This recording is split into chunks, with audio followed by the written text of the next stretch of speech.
안녕하십니까. 영문정사 정동수입니다.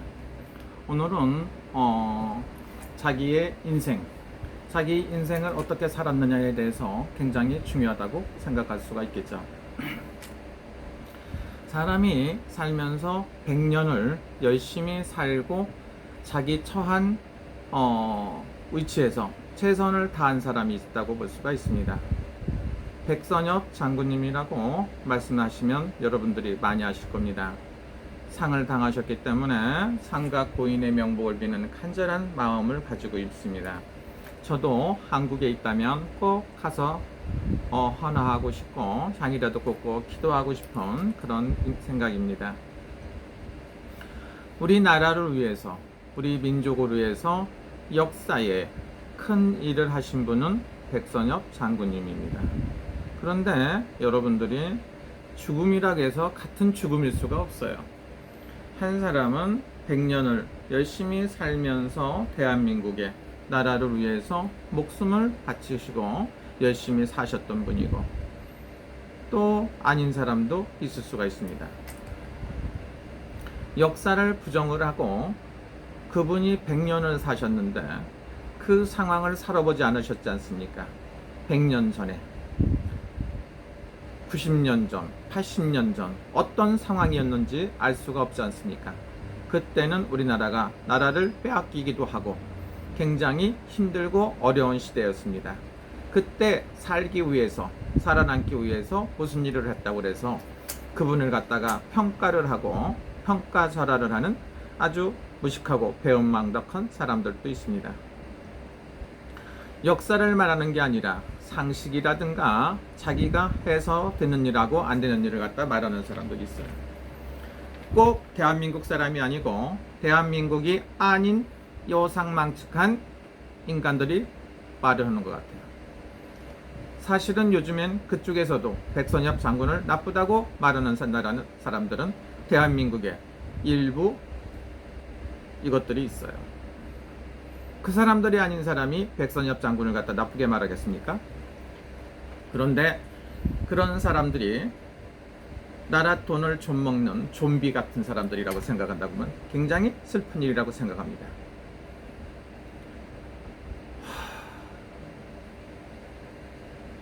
근데 사람들이란 건 그 사람, 그런 놈들도, 그런 쓰레기들도 가끔가다 처먹고 살기 위해서 그런 말을 하고 사는지 모르죠.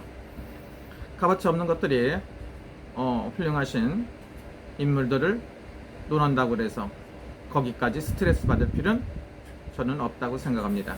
그러나 그 사람들이 하는 짓거리에 대해서는 평가가 아니라 평가할 가치도 없는 것들이라고 생각할 수가 있겠죠.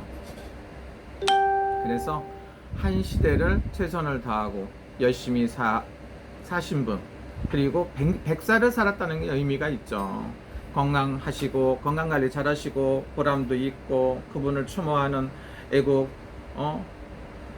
고위직 인사들이 와서 인사도 하고 애국에서도 알아주고 훌륭한 분이다, 훌륭한 전투에서 승리하셨다, 훌륭하다고 하시는 거 하고요, 말도 안 된다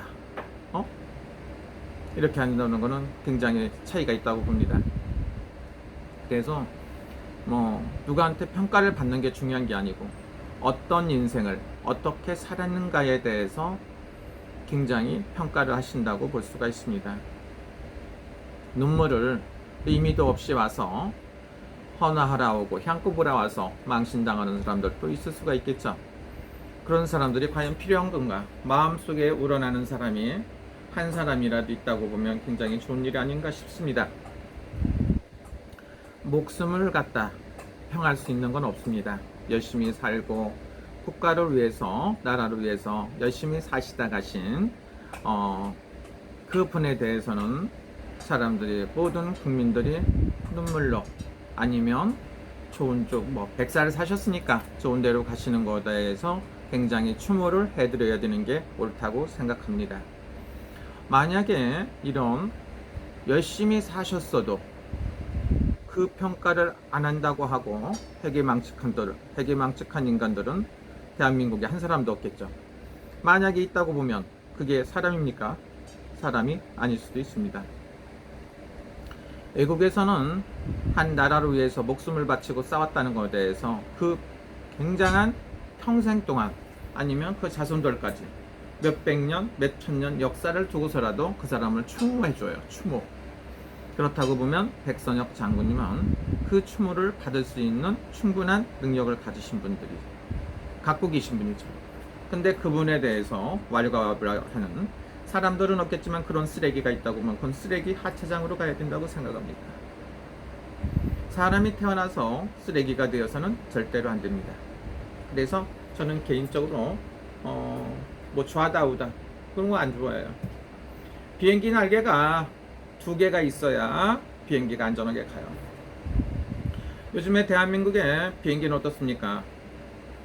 대한항공이 아닙니다. 대한민국의 비행기는 날개가 2개가 있어야 새처럼 날아갈 수가 있어요. 좌우가 영의정, 좌의정, 우의정 있듯이 뭐 이렇게 날개가 있어야 된다고 생각합니다. 요즘엔 대한민국의 날개가 어떻습니까?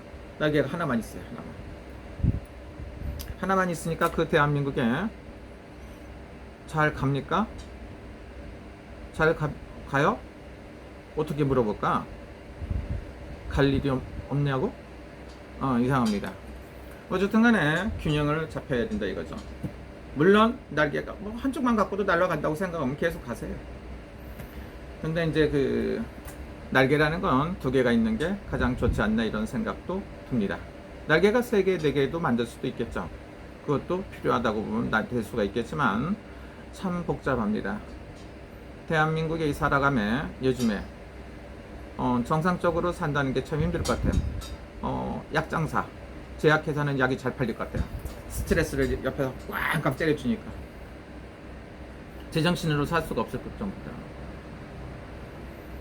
여기는 일본입니다. 한국엔 갈 수가 없어요.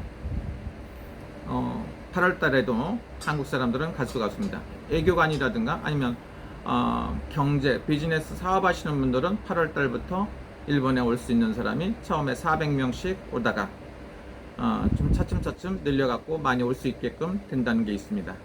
일본에 만약에 입국을 하시려면 비즈니스 하시는 분들, 비즈니스 사업하시는 분들 오시려면 일본 회사에서 뭘 갖다 서류를 보내줘야 돼. 그래야 비자가 나와서 들어올 수가 있습니다. 제1한국인들도 영주권이나 기타 등등의 사람들도 이 시기에 한국에 나가시면 코로나가 끝날 때까지라든가 여러가지 조건에 맞춰서 비자를 받아야 들어오는 그런 나라가 되었습니다. 이런 소리를 하면 상대국, 쉽게 말하면 일본 총리를 갖다 욕을 합니다. 일본 총리가 굉장히 잘못했다. 그래서 비자가 안 된다 이런 개소리 하는 사람들도 있습니다. 그걸 갖다가 말이라고 합니까? 사람은 기분 혜택, 상대방이 어떻게 했느냐에 대해서 대응을 해주게끔 돼 있어요.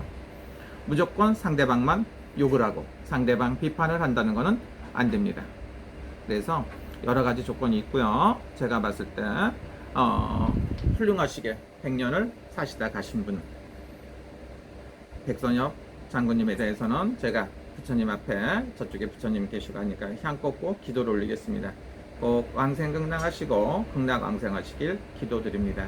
그리고 여러분들은 오늘 또 보람있는 하루가 되시길 빕니다. 그리고 좌우 대립해갖고 너무 싸우는 것보단 어느 균형을 잡아서 균형 잡힌 나라에서 사는 게 좋지 않나 이런 생각도 듭니다. 저는 여러분들 덕분에 매일같이 행복하게 잘 지내고 있습니다. 여러분 즐거운 하루가 되십시오. 감사합니다.